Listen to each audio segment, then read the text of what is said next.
بسم الله الرحمن الرحيم وهذا صراط ربك مستقيما قد فصلنا الآيات لقوم يذكرون لهم دار السلام عند ربهم وهو وليهم بما كانوا يعملون. Allah mengatakan, kalian tidak akan mendapatkan albir, kebaikan, sampai kalian infakkan apa yang paling kalian cintai atau harta yang paling kalian cintai, sampai kalian keluarkan harta kalian yang paling kalian cintai. Sebagian sahabat Rasulullah sallallahu alaihi wasallam ketika mendengar ayat ini langsung mengamalkannya. Di antaranya Umar bin Khattab radhiyallahu ta'ala anhu dan Abu Talha radhiyallahu ta'ala anhu. Abu Talha, suami dari Ar-Rumaisah atau Ummu Sulaim ini, beliau memiliki kebun kurma yang paling bagus di kota Madinah, di depan masjid Nabi sallallahu alaihi wasallam. Kurmanya berbuah banyak dan di dalamnya ada sumur, di mana Rasulullah sallallahu alaihi wasallam sering mengambil air dari sumur ini. Ketika turun firman Allah Jalla fi'ala, "Lan tanalul birra hatta tunfiqu mimma tuhibbun." Allah mengatakan tidak akan dapatkan kebaikan sampai kalian nafkahkan apa yang kalian miliki, yang terbaik dari apa yang kalian miliki. Lalu langsung mengatakan kepada Rasulullah, "Ya Rasulullah, ta'rif anna li bayruha." Ya Rasulullah, kau tahu bahwa aku memiliki kebun kurma yang paling baik, dinamakan dengan bayruha. Kata Rasulullah, "Ajal." Iya, kata Rasulullah SAW. Beliau melanjutkan, "Saya mendengar firman Allah tersebut bahwa engkau tidak mendapatkan kebaikan sampai engkau nafkahkan hartamu yang terbaik. Ini adalah hartaku yang terbaik ya Rasulullah. Ij'alha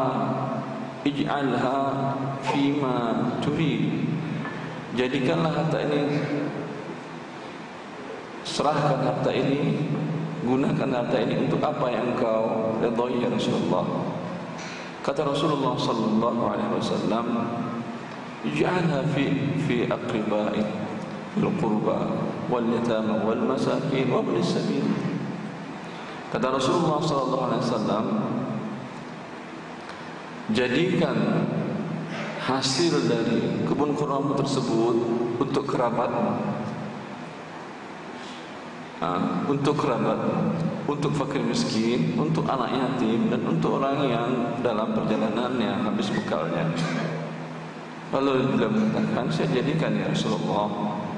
Ya. Ini diantara dalil yang menjelaskan bahwa sangat besarnya makna dari al-waqaf tersebut. Di dalam hadis yang ma'ruf yang sering kita dengar dari Imam Bukhari, bahwa Rasulullah bersabda, "Idza mata ibnu Adam inqata'a anhu amaluhu illa min thalath, shadaqatin jariyatin." Apabila seorang anak Adam wafat, maka tidak ada lagi amalannya. Sudah wafat dia, maka mungkin dia beramal, kecuali beberapa amalan yang terus mengalir pahalanya. Di antaranya shadaqatin jariyah, sedekah jariyah. Para ulama sepakat, Imam Nawawi mengatakan maksud dari sedekah jariyah adalah wakaf dalam secara bahasa Arab berarti al-habsu, menahan. Secara istilah syar'i, wakaf berarti habsul asli wa tasbidul manfa'ah. Habsul asli wa tasbidul manfa'ah, yaitu aset atau harta yang diwakafkannya ditahan. La yuhab wa la yubar wa la yurathu. Berdasarkan hadis riwayat dari Umar, Rasulullah SAW mengatakan kepada Umar ketika dia ingin mewakafkan hartanya yang ada di Khaybar. Khaybar perkebunan kurma yang bagus dari dulu sampai sekarang di sebelah utara kota Madinah, yang dulu dikuasai oleh orang Yahudi.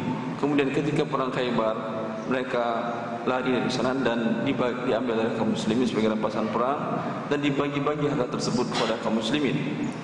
Di antara yang mendapatkannya adalah Umar bin Khattab radhiyallahu ta'ala anhu, dan dia mengatakan ini adalah hasil kurma yang terbaik.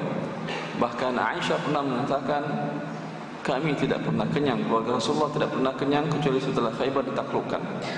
Artinya ketika ghanimah harta rampasan perang dibagi, Rasulullah mendapat khumus 1/5. Khumus dalam Islam adalah rampasan perang untuk Rasulullah sallallahu alaihi wasallam dan keluarga beliau saja. Berbeda khumus dalam agama Syiah. Khumus dalam agama Syiah, setiap anggotanya, setiap penganutnya harus menyerahkan hasil kerjanya seperti pajak 1/5. Ini lebih zalim daripada pajak negara-negara yang zalim, di mana mereka menerapkan pajak cuma 10%, mereka menerapkan 1/5 atau 20% kepada setiap anggotanya. Maka jangan heran kalau mereka memiliki dana yang besar untuk propaganda agama mereka. Islam tidak. Rasulullah yang firman Allah Subhanahu wa taala tentang khumus adalah 1/5 untuk keluarga Rasulullah sallallahu alaihi wasallam. Allah yang memberikannya dalam Al-Qur'an. Kalau mereka bukan untuk keluarga Rasulullah tapi wilayatul faqih. Wilayatul faqih dulu namanya Khomeini. Sekarang Rafsanjani, yaitu orang yang dianggap mereka sebagai orang yang ditokohkan. Yang jelas kita tidak membahas itu, kita sebut tentang wakaf. Maka kemudian Aisyah mengatakan Rasulullah tidak pernah kenyang, keluarga Rasulullah tidak pernah kenyang kecuali setelah Khaybar ditaklukkan karena kormanya hasilnya banyak. Maka Rasulullah mendapatkan hasil dari korma Khaybar, dan Umar mengatakan jatah saya di sana ya Rasulullah, kemudian korma saya di sana ya Rasulullah, saya wakafkan untuk Allah dan Rasulnya. Lalu Rasulullah pun mengatakan ij'alha fil qurba war riqab wa ibnis sabil, kata Rasulullah. Sekarang karena beliau mengatakan fisabilillah, untuk perang, untuk negara. Tapi beliau Rasulullah mengatakan jangan, karena negara sudah memiliki hasil dari Baitul Mal yang cukup. Maka jadikanlah di antara yang fakir miskin di antara keluargamu, atau untuk Ibnu Sabi, orang yang sedang perjalanan, atau untuk memerdekakan budak. Yang harta tersebut la yuba, wala yuhab, wala yuras. Tidak boleh dijual, tidak boleh dihibahkan, tidak boleh diwarisi. Bila seseorang mengatakan saya memiliki ruko ini, lalu dia mengatakan dengan sighah lafaz ruko ini, dia panggil saksi anak istrinya atau dikumpulkannya agar mereka tidak salah nanti ke depannya. Dia mengatakan, wahai anak-anakku, istriku, ketahuilah ruko ini sudah saya wakafkan. Sudah saya wakafkan. Semenjak dia mengatakan demikian, walaupun belum keluar surat wakaf dari Departemen Agama, kalau dia ingin mengurus, tidak ingin mengurus pun tidak ada masalah. Cuma yang penting anak-anaknya tahu. Semenjak dia mengatakan demikian, maka ini tidak boleh dijual. Tidak boleh dijual oleh dia sendiri pun tidak boleh. Tidak boleh dihibahkan. Tidak boleh dia mengatakan, melihat salah seorang anaknya butuh, dia mengatakan ini untuk kamu, saya hibahkan. Tidak boleh. Karena sudah mengatakan hak, dia mengatakan ini untuk Allah, wakaf untuk Allah. Jadi milik Allah, tidak boleh dirampas oleh anaknya. Wala yurath. Andai dia wafat, anak cucunya tidak boleh mewarisi ini. Tidak dibagi warisan.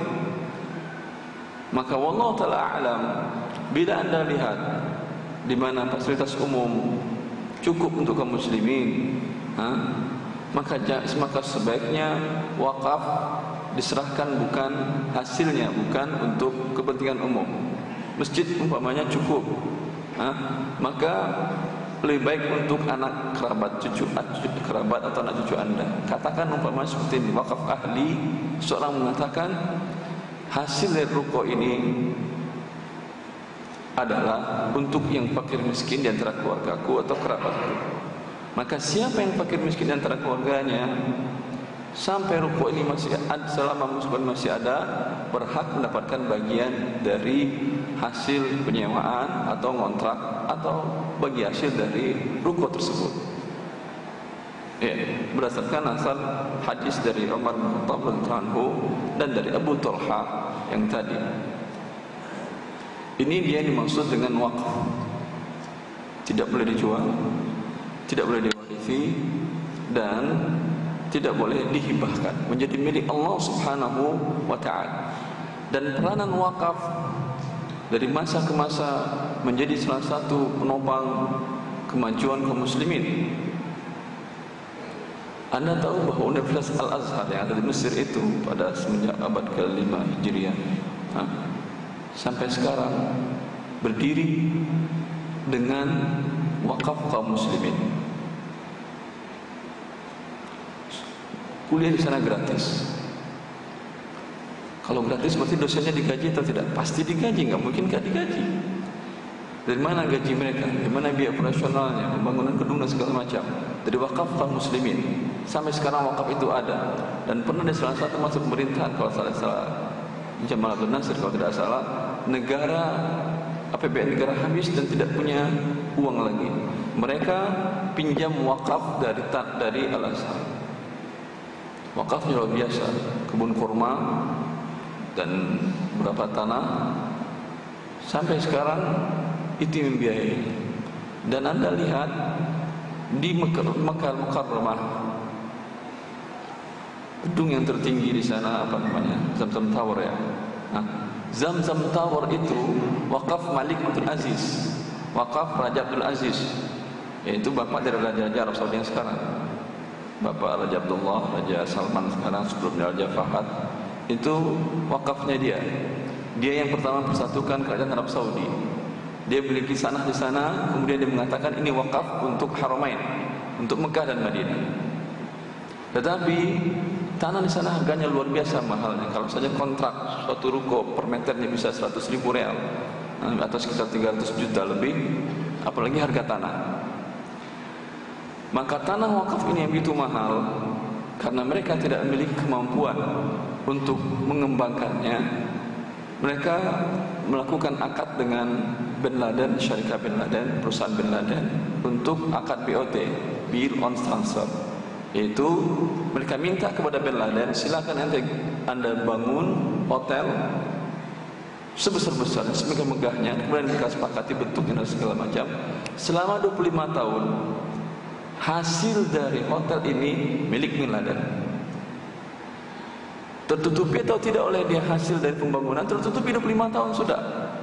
Setelah 25 tahun, maka gedung ini milik wakaf, Badan Wakaf Malik Abdul Aziz. Tertutupi. Biasanya kalau break even point untuk gedung berapa? Kalau seperti di Mekah itu mungkin 5 tahun selesai kali sudah ya. Tinggal 20 tahunnya adalah sisa keuntungan bagi Bin Laden. Setelah 25 tahun, maka ini menjadi milik wakaf Abdul Aziz. Apa tujuannya? Inilah nanti yang membiayai biaya operasional Masjidil Haram dan Masjid Nabawi.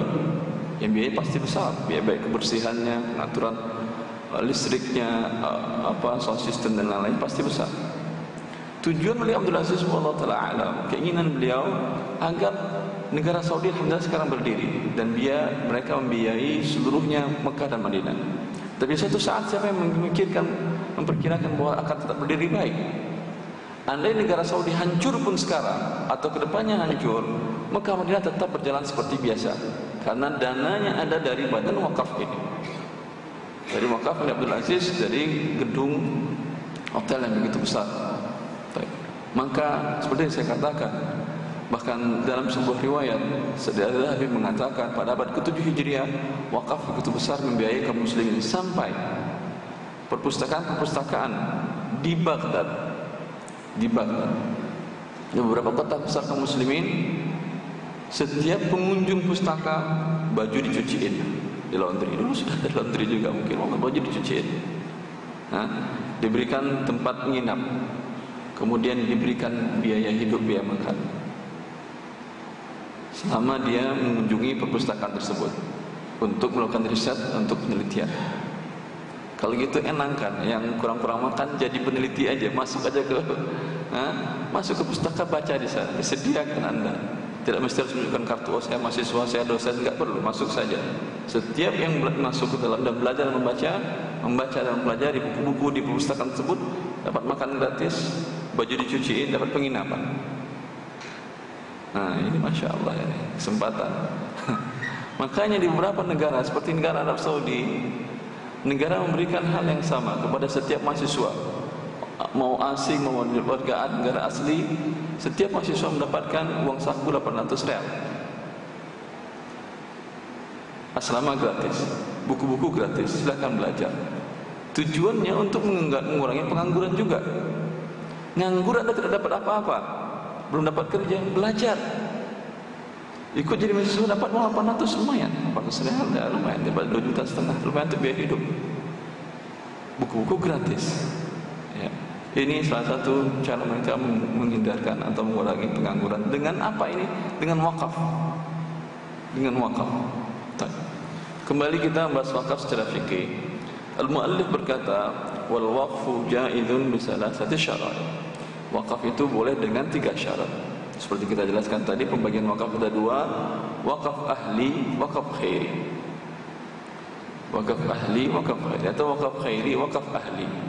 Wakaf khairi, Anda mewakafkan tanah atau gedung atau ruko atau rumah Anda untuk kebaikan kaum muslimin. Ini umum, bisa untuk masjid, bisa untuk pelayanan kesehatan, bisa untuk apa lagi, sekolah, apa, pemakaman wakaf juga namanya, pemakaman wakaf juga namanya, dan lain-lain. Ini wakaf khair. Bisa juga wakaf yang kedua, wakaf ahli yang tadi, di mana Anda wakafkan keuntungan dari hasil aset yang Anda wakafkan untuk keluarga Anda. Bila demikian, maka harus ditunjuk oleh Anda siapa yang mengelola ini. Mungkin Anda mengatakan, mensyaratkan, selama saya masih hidup, saya mengelola wakaf ini. Tapi jangan 1 sen pun Anda ambil. Tapi boleh mengambil bila umpamanya waktu Anda terpakai, sehingga mengurangi waktu Anda untuk yang lain, maka boleh mengambil biaya upah dari ini.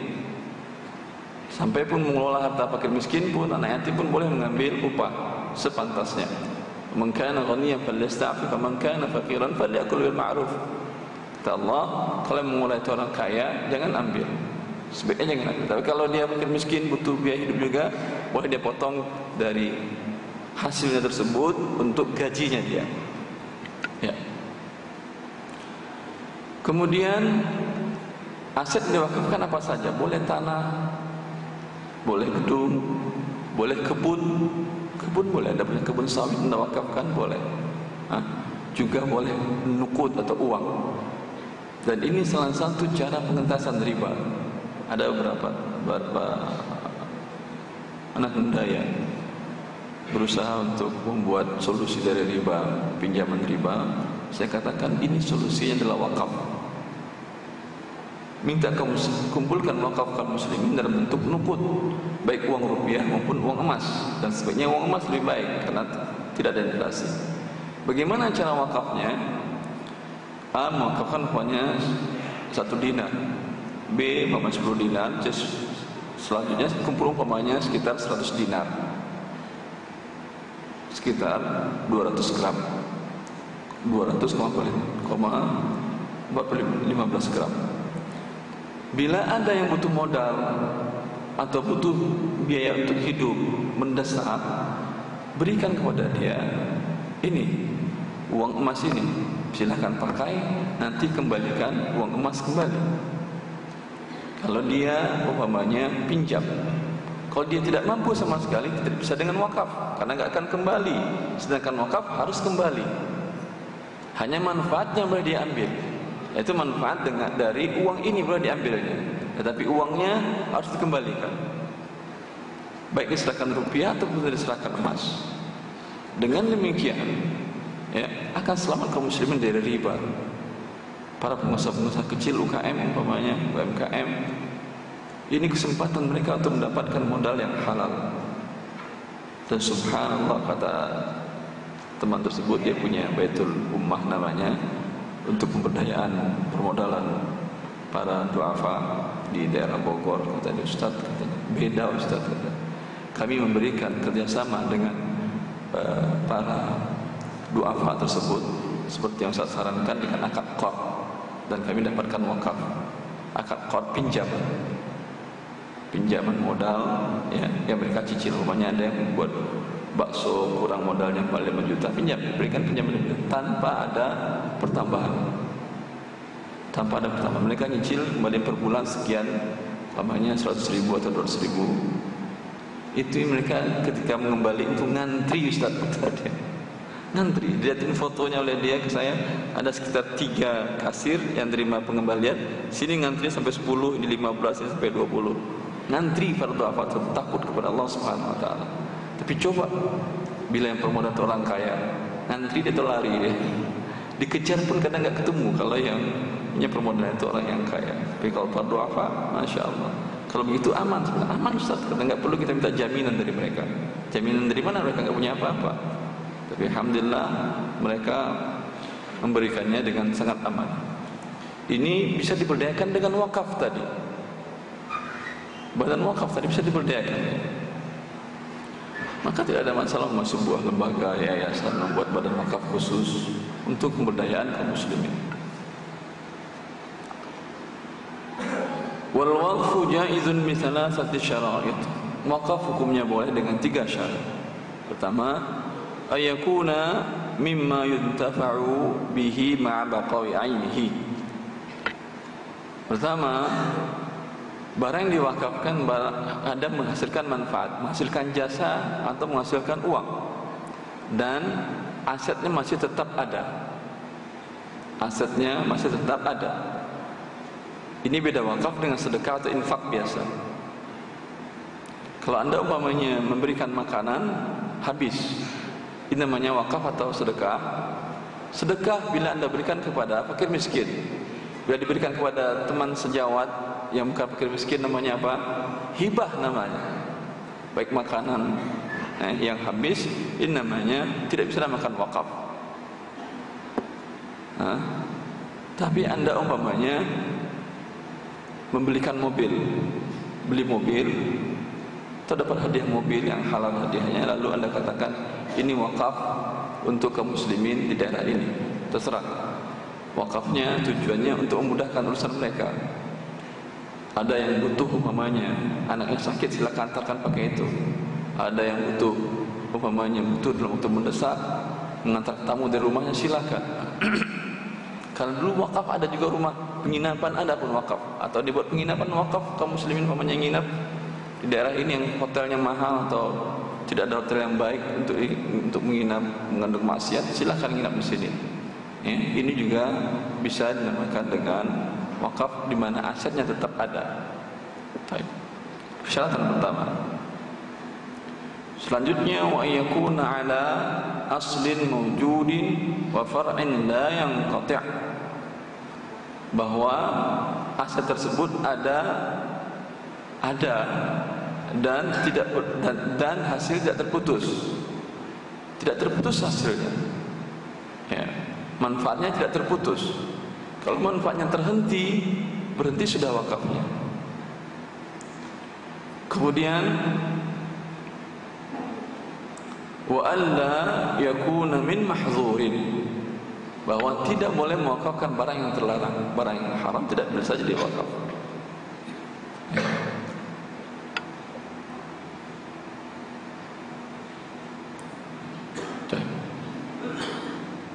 Wa huwa ala syartil waqifi min taqdimin aw ta'khirin aw taswiyatin aw tafdhilin. Dan wakaf ini boleh, pemilik wakaf mensyaratkan boleh, baik pendahuluan atau mengakhirkan.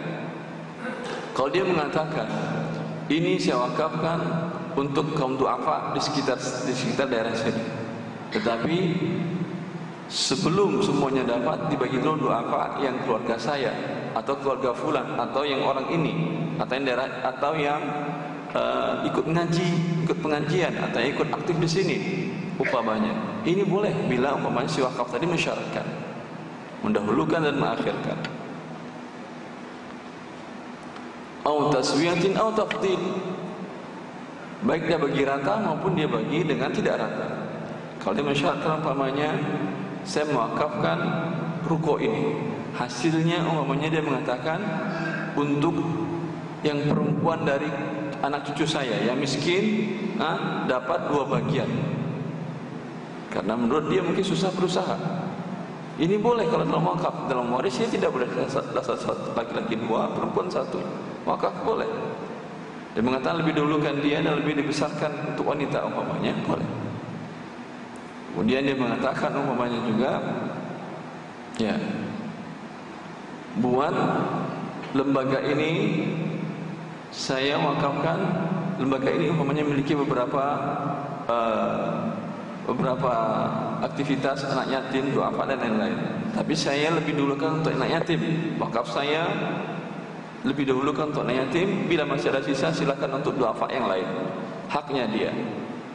Bagi yang mensyaratkan, maka nazirul wakaf, yang mengelola wakaf, wajib memperhatikan persyaratan ini, wajib mengikuti persyaratan ini. Dan anda sebagai pewakaf berhak. Maka berdasarkan hadis Rasulullah SAW, al-mu'minuna ala syurutihim, bahwa orang-orang beriman tersebut memenuhi persyaratan mereka. Bila yang berwakaf memberikan persyaratan, hendaklah nazirul wakaf atau pengelola wakaf melakukan persyaratan, memenuhi persyaratan tersebut. Bolehkah wakaf dalam bentuk uang dan bukan uangnya yang diwakafkan? Ini yang sering terjadi di negara kita. Kalau tadi wakaf uang, memang uangnya saya wakafkan, ini uang saya wakafkan, baik uang rupiah maupun uang emas, uang dolar, terserah. Kegunaannya untuk apa? Pakai. Nanti kembalikan lagi. Setelah anda pakai, pada waktunya kembalikan sesuai dengan jumlahnya. Berarti asalnya uangnya tidak akan habis. Sebagian lembaga, dan ini umum di negara kita, wakaf, umpamanya wakaf pembangunan madrasah atau pesantren.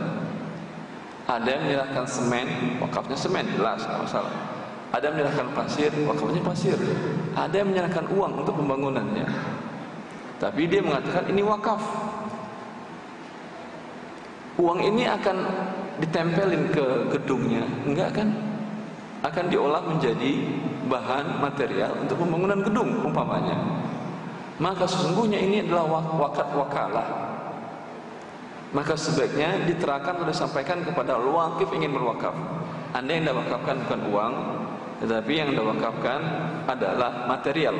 Nanti uang anda kami belikan semen, nanti uang anda kami belikan pasir, nanti uang anda belikan besi dan lain-lainnya atau biaya untuk pembangunan tadi.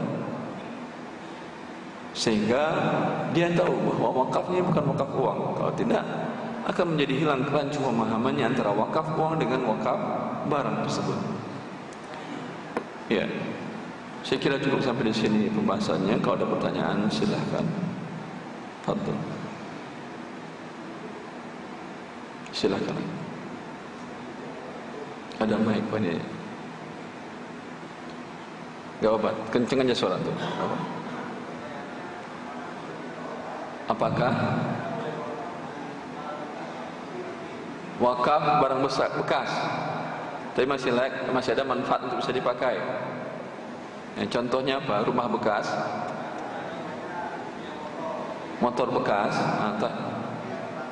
tapi masih bisa dipakai dan kita sudah merasa tidak perlu, kita wakafkan.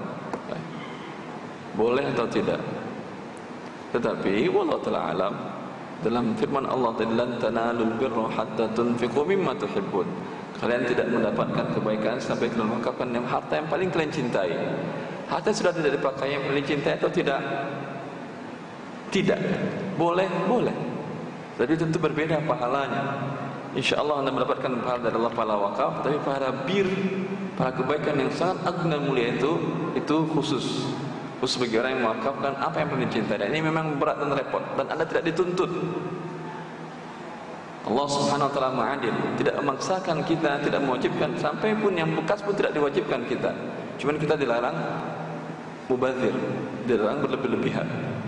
Tidak dituntut untuk kita berikan kepada wakaf atau sedekahkan. Tapi kalau ingin mendapat tempat yang tinggi silahkan. Dan manusia dalam hal ini keutamaan Islam. Semuanya bisa berbuat baik. Tapi yang ingin pada posisi puncak ada sarananya. Tapi yang tidak mampu pada saat demikian ada lagi sarananya. Boleh anda wakafkan motor bekas tadi, mobil bekas tadi. tinggal Anda syaratkan umpamanya rencananya untuk apa. Ini baru belum lafaz ya, karena kalau sudah Anda ikrarkan jadi wakaf dia. Saya hanya sekedar bertanya rencananya untuk apa. Ini rencananya mau diwakafkan kemana, atau masih blank, masih tidak tahu mau diwakafkan kemana.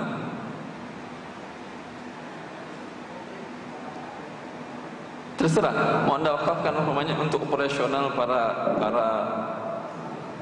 umpamanya pengurus masjid A, pengurus masjid B, boleh.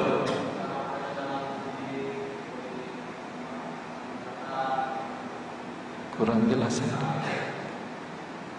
Kurang operasional masjid boleh, nggak ada masalah. Kalau Anda lihat yang ada kurang, kalau sudah lebih baik untuk yang lainnya. Kalau sudah ada dan sudah mencukupi, lebih baik untuk lain. Itu tanyakan ke pihak masjid A atau B, sudah ada motor untuk operasional para bukhari, para ustadznya atau para pengurusnya atau lain-lain. Kalau mereka mengatakan sudah ada tapi masih kurang, udah ini saya wakafkan. Karena ini wakaf minta mereka untuk mengelola. Bila ada kerusakan berat, Anda tanggung. Ya, karena dengan demikian kalau umpamanya rusak, harus ganti piston segala macam yang biayanya besar. Kalau umpamanya pengelola tidak mampu, orang yang diwakafkan, maquf alaihi, diwakafkan tidak mampu memperbaikinya, akan menjadi mati wakaf Anda. Maka kewajiban Anda untuk memperbaikinya dengan biaya sendiri, kemudian serahkan lagi. Dan boleh wakaf muakkad. Muakkad itu temporer.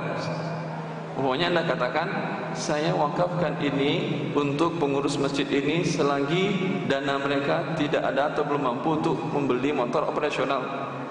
Ketika mereka punya dan wakaf Anda sudah tidak terpakai lagi, bisa Anda katakan tidak terpakai di sini, saya akan wakafkan ke tempat yang lain. Dan juga boleh istibdalul wakaf, yaitu mengganti wakaf. Bila umpamanya menurut Anda motor nggak ada yang pakai lagi, motor masih bagus, tapi pengurusnya sudah punya motor pribadi masing-masing, umpamanya, maka motor Anda terbengkalai, diberikan ke yayasan yang lain atau untuk maslahatan masjid yang lain. Bagi mereka nggak penting motor karena jarak tidak jauh, umpamanya bisa jalan kaki ke rumahnya ke masjid. Pada waktu itu boleh istibdalul wakaf, boleh Anda menjual wakaf. Tadi kan tidak layu pak tidak dijual, tapi dalam kondisi ini boleh. Ini kesepakatan dilakukan oleh OKI, tetapi hasilnya diwakafkan kembali. Menurut Anda umpamanya motor sudah tidak dipakai, tapi mereka butuh mobil. Anggap mobil dapat umpamanya di harga angka 40 juta, terjual ini 10 juta, kurang 30 juta, Anda katakan saya tombokin lagi. Yang tadi motor tadi tidak hilang wakafnya, tetap ada. Ya. Atau menurut Anda bukan mobil nggak bagus, tapi umpamanya buat meja, kursi, buat di masjid yang ingin belajar, yang ingin duduk segala, atau mushaf atau segala macam, boleh Anda jual motor, belikan ke barang yang Anda inginkan. Dan ini boleh. Umpamanya Anda berwakaf tanah di setempat untuk umpamanya bikin masjid atau pesantren, tetapi Anda lihat orang di sini sibuk kehidupan dunia dan jarang di rumah, sehingga masjid tidak terlalu hidup. Ada masjid yang dekat di sana, nggak pernah mereka sholat di sana. Jumatan pun paling setengah yang hadir. Sedangkan ada tempat lain yang subhanallah masjid tidak ada di situ. Kemudian orangnya ingin berjemaah, tahu Anda kelihatan dari mereka jauh masjid pun dikejar oleh mereka untuk sholat berjemaah di sana. Boleh Anda jual tanah di sini, wakaf di sini tadi, uangnya belikan tanah di tempat yang di sini. Ini boleh, karena lebih bermanfaat. Untuk lebih bermanfaat, dalilnya adalah dalil hukum secara kemaslahatan, menunjukkan untuk kebaikan. Cukup ini, ya. Yang lain ada, silakan. Bisa dikeraskan suaranya.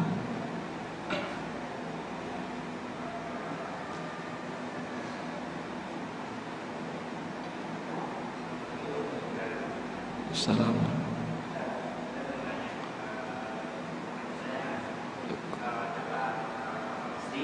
Apa? Adik saya dapat?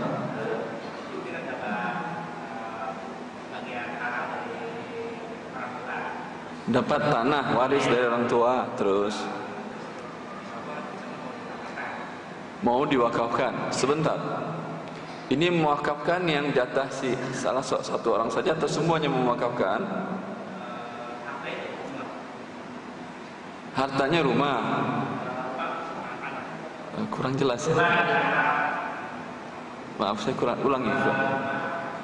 Mendapat warisan Anda dari orang tua berupa rumah dan tanah, ingin diwakafkan. Sebentar, ini semuanya ingin mewakafkan atau tidak? Semua ahli waris. Ahli waris cuma istri Anda aja. Dibagi 3 bagian, yang bagian istri Anda mau diwakafkan.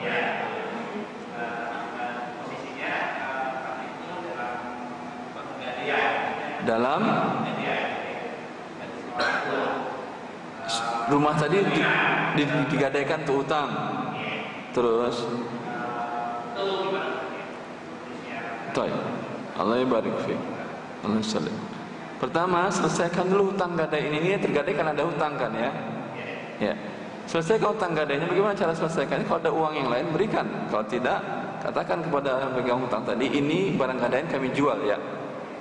Kami jualkan, nanti hasilnya dari penjualan tadi kami tutupi hutang, sisanya milik kami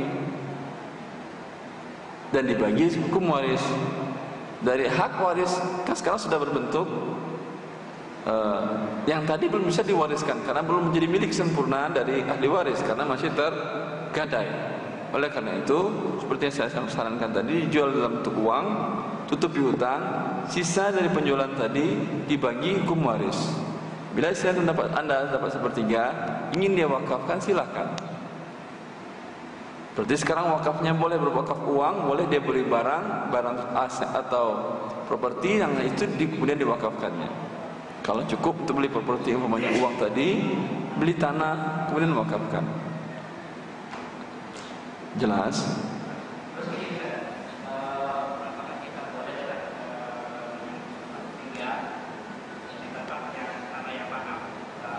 Apakah boleh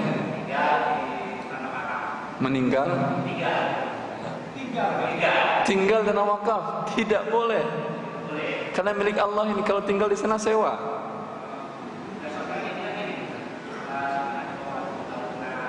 Apa?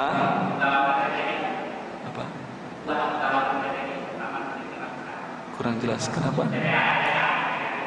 TPA. Lalu tinggal di sana siapa? Anda tinggal di sana? Tidak boleh. Kecuali Anda statusnya sekarang mengajar di TPA, jadi guru juga. Umpamanya tanah wakaf ini dibikin wakaf ke TPA, diwakafkan baik untuk gedungnya ataupun untuk asrama atau rumah tinggal guru. Anda wakafkan. Ternyata bagian tidak punya rumah dan Anda tidak punya rumah, kemudian Anda mengatakan saya ikut mengajar juga, ini boleh pada waktu itu. Tetapi Anda tidak ikut dalam syarat wakaf tadi, yang Anda wakafkan sendiri, tidak boleh. Karena Rasulullah SAW mengatakan la yuba' wa la yuhab wa la yuras. Sekarang menjadi milik Allah. Bila Anda wakaf menjadi milik Allah. Ketika Anda tinggal di sana harus Anda sewa.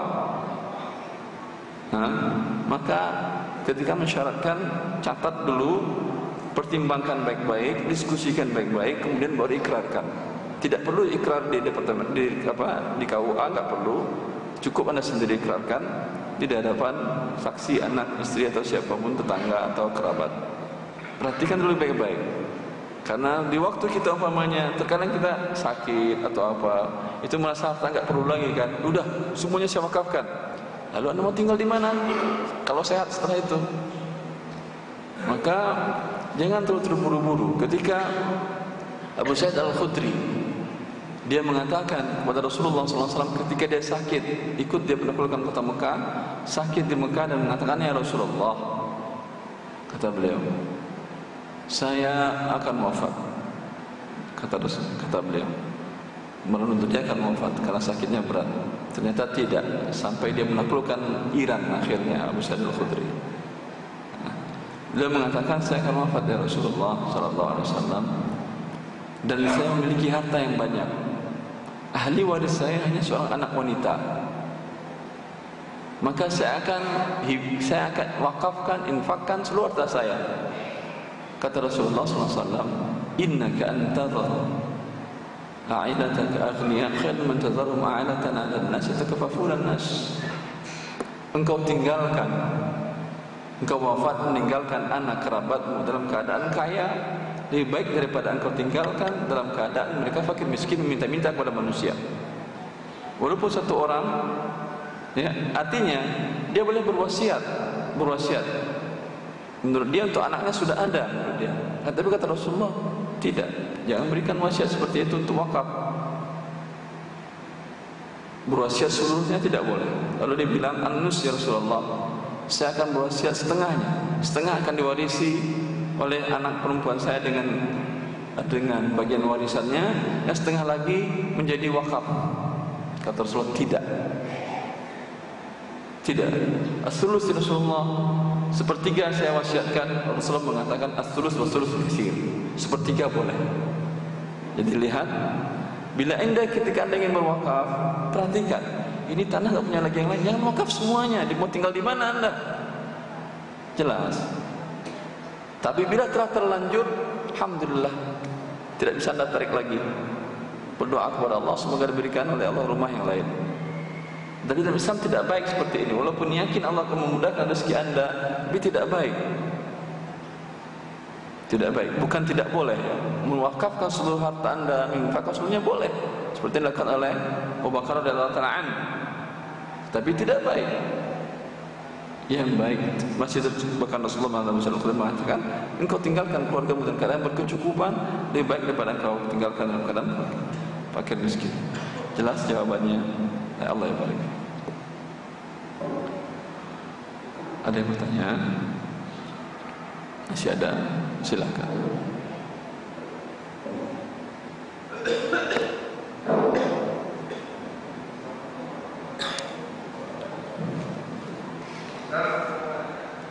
Kurang jelas suaranya. Apa? Sudah jelas? Sudah jelas sekarang. Ini enggak jelas lagi sekarang. Apakah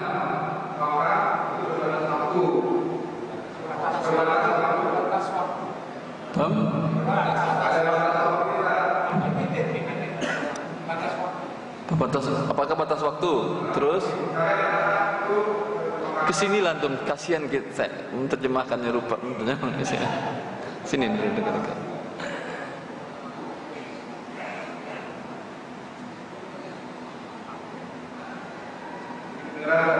Jazakallah khair. Apakah berbatas waktu? Atau jangan pakai mic. Nanti saya yang baca. Apakah? Misalnya dia mewakafkan tanah. Tapi sudah berapa lama tapi tidak ada manfaatnya. Maksudnya tidak ada manfaatnya? Misalnya mau dibikin masjid atau apa, tapi tidak dibangun-bangun. Tidak dibangun-bangun. Nah, itu bisa diambil lagi di amal ahli warisnya sama anaknya atau siapa gitu. Kasusnya sudah diwakafkan tanah. Wakaf syarat yang mewakafkan untuk masjid atau untuk kebaikan. Berbeda. Kalau sebelum khair untuk seluruh kebaikan, termasuk masjid, termasuk pesantren, termasuk rumah yatim, termasuk lain-lain. Dan subhanallah di Indonesia untuk masjid, subhanallah, memang betul hadis Rasulullah, man bana lillahi masjidan banallahu lahu baitan fil jannah walau qamifhasi qata. Orang yang membangun masjid, Allah bangunkan dia rumah di surga, walaupun dia ikut peran serta hanya seperti sangkar burung. Sangkar burung kecil kan perannya, tetapi Allah bangunkan bagi dia rumah di surga. Tapi banyak sebelum khair yang lain, jalan kebaikan yang lain. Lihat umpamanya, bila masjid cukup bagi kaum muslimin, jangan lagi untuk masjid. Dan kebaikannya juga banyak. Anda buat rumah umpamanya untuk para yatim, para duafa, para jompo, besar pahala insyaallah jalla fi'ula. Memang tidak ada jaminan diberikan rumah di surga, tapi banyak memberikan mereka rumah, tempat tinggal. Terus sudah diwakafkan untuk masjid. Sampai sekarang nggak ada yang bangun. Kenapa nggak ada yang bangun? Sebentar dulu. Kenapa nggak ada yang bangun? Sebentar. Anda wakafkan masih dipegang oleh keluarga untuk pengelolaannya atau diserahkan kepada kaum muslimin di daerah itu? diserahkan kepada kaum muslimin di sana, tolong bikin masjid. Tapi mereka nggak punya dana untuk membangun, nggak dibangun masjid oleh mereka. Yang berwakaf masih hidup, sudah meninggal. Bolehkah ditarik lagi? Kemudian diapain? Ditarik jadi milik mereka? Tidak boleh. Yang jadi milik tidak boleh. Jazakallahu khair. Terima kasih. Silakan kalau mau. Tidak wakaf selama-lamanya. Selagi yang berwakaf itu telah berwakafkan selama-lamanya milik Allah Jalla fi'ala. Kecuali dia awal disyaratkan. Makanya saya masih hidup atau tidak yang berwakaf. Kalau masih hidup, umpamanya dia syaratkan umpamanya ini saya wakafkan selama 10 tahun untuk gedung ini atau masjid atau apa, ya, atau untuk untuk di ruku atau bikin apa terserah. Setelah itu saya warisi kembali. Dan seperti yang tadi saya katakan, wakaf dari wakaf ahli, perhatikan dengan baik. Terkadang Anda akan meninggal, iya akan mengharap pada sisi Allah Subhanahu. Tapi anak cucu Anda mungkin butuh rumah, butuh tanah segala macam, dan tanah nanti mahal, maka sebaiknya seperti ini, jangan wakafkan tanah Anda. Kalaupun mewakafkan bersyarat, saya wakafkan selama 10 tahun, silahkan dimanfaatkan kaum muslimin. Mau jadi lapangan olahraga, ya tapi syarat olahraga yang tidak ada maksiat, bisa kan? Kalau main bola pakai celana yang untuk aurat umpamanya, kan gampang. Kalau ingin gratis, dikelola oleh pemilik badan wakaf. Ya, perhatikan ini dengan baik. Selama 10 tahun saya wakafkan, setelah itu diambil kembali oleh keluarga-keluarga saya dan dibagi oleh mereka sesuai dengan hak bagian waris. Tapi sekarang kondisinya sudah wafat, maka ini tidak bisa diganggu-gugat. Tidak bisa mereka membangun masjid karena enggak ada dana dan segala hal. Karena kalau memang masih dibutuhkan di sini masjid, khawatir karena masjid sudah ada, mungkin nggak terlalu butuh sehingga nggak terlalu semangat mereka untuk membangunnya. Sudah ada masjid yang lain atau enggak? Sebenarnya nanya. Kalau sudah ada masjid yang lain dan ini tidak terlalu bermanfaat, boleh Anda jual, pindahkan wakafnya ke tempat yang lain yang lebih berguna. Untuk pembangunan untuk masjid juga, jelas. Tapi ditarik kembali oleh ahli waris tidak boleh, dan ini berbahaya. Makanya saya katakan, bila Anda ingin wakaf, sampaikan dulu, pikir dulu baik-baik. Karena setelah berwakaf ternyata nanti anak cucu Anda, keluarga Anda membutuhkan, mereka otomatis akan berpikir kembali, itu wakaf ada, tidak digunakan orang, dan belum balik nama, belum diurus sertifikat wakafnya, masih milik orang tua mereka, kan masih bisa dijual, masih bisa dibagi waris oleh mereka kan ya. Ini berbahaya untuk mereka karena mereka merampas tanah Allah Jalla fi'ula. Makanya saya katakan tadi, sebelum berwakaf berpikir panjang dulu. Lebih baik Anda wakaf dari tadi, ini kan kalau ini sudah terlanjur kan, wakaf untuk keluarga daripada wakaf untuk kaum muslimin secara umum. Umpamanya ini jangan kalian jual ya, yang rumah dan tanah ini. Tapi ini saya jadikan wakaf untuk kalian juga.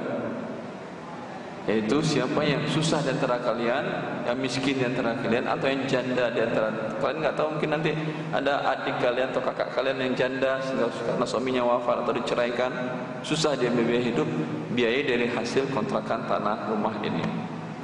Itu juga sisi wakaf, berpahala besar insya Allah, lebih juga. Lan tanalul birra, berdasarkan hadis Abu Talha tadi dan hadis Umar bin Khattab radhiyallahu anhu. Jazakallahu khair. Allah barik fiik. Masih ada pertanyaan atau selesai? Cukup.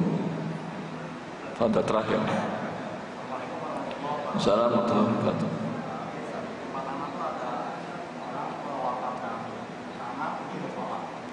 Wakafkan tanah untuk mushola. Mushola itu sama dengan masjid. Cuman tidak ada sholat Jumat kan ya. Itu namanya masjid juga. Hukumnya semua hukum masjid. Persyaratan masjid, Allah mengatakan wa annal masajida lillahi fala tad'u ma'allahi ahada. Persyaratan masjid, tanah harus wakaf. Ini persyaratan masjid. Kalau tidak tanah wakaf, umpamanya Anda punya gedung kantor, punya karyawan 100 umpamanya, ini mendirikan Jumat di sana dan dibolehkan oleh umpamanya penyelenggara pengatur hukum agama sekitar Anda mengatakan boleh, karena masjid penuh-penuh, boleh Anda bikin Jumatan di gedung Anda umpamanya, atau melakukan sholat lima waktu di salah satu ruangan di gedung tersebut. Ini hukumnya bukan hukum masjid. Ketika masuk tidak ada sholat tahiyatul masjid. karena tanahnya milik perusahaan. Tapi bolehkah? Boleh, namanya masjid yang namanya bukan masjid tetapi tempat sholat. Seperti Rasulullah mengatakan menjadikan bagian dari sebagian rumahnya, sisi Rasulullah menjadikan ini tempat sholatnya dia. Terus, kalau ini hukumnya masjid, tanahnya wakaf kan ya? Hukumnya masjid, ada sholat di masjid dan seluruhnya sama. Wanita yang haid tidak boleh masuk dan sholat terus. Ya.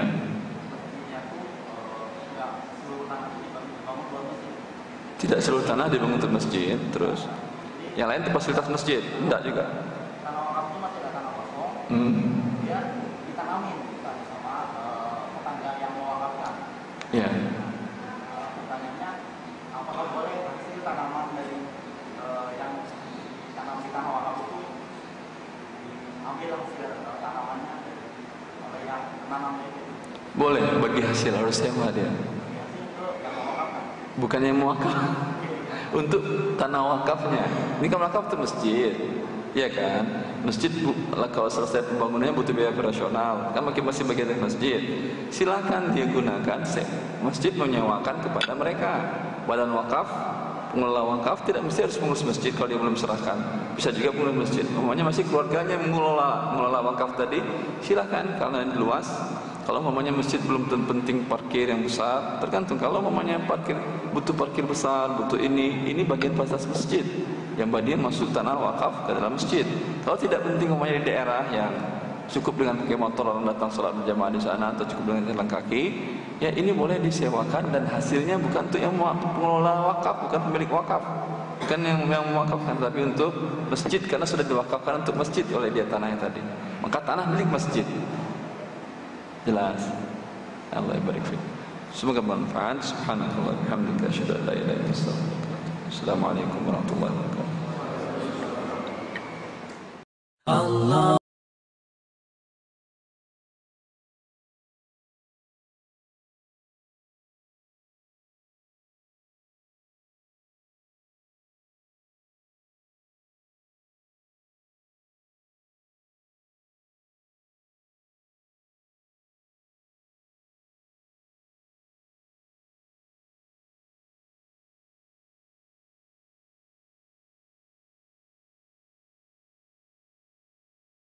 Allah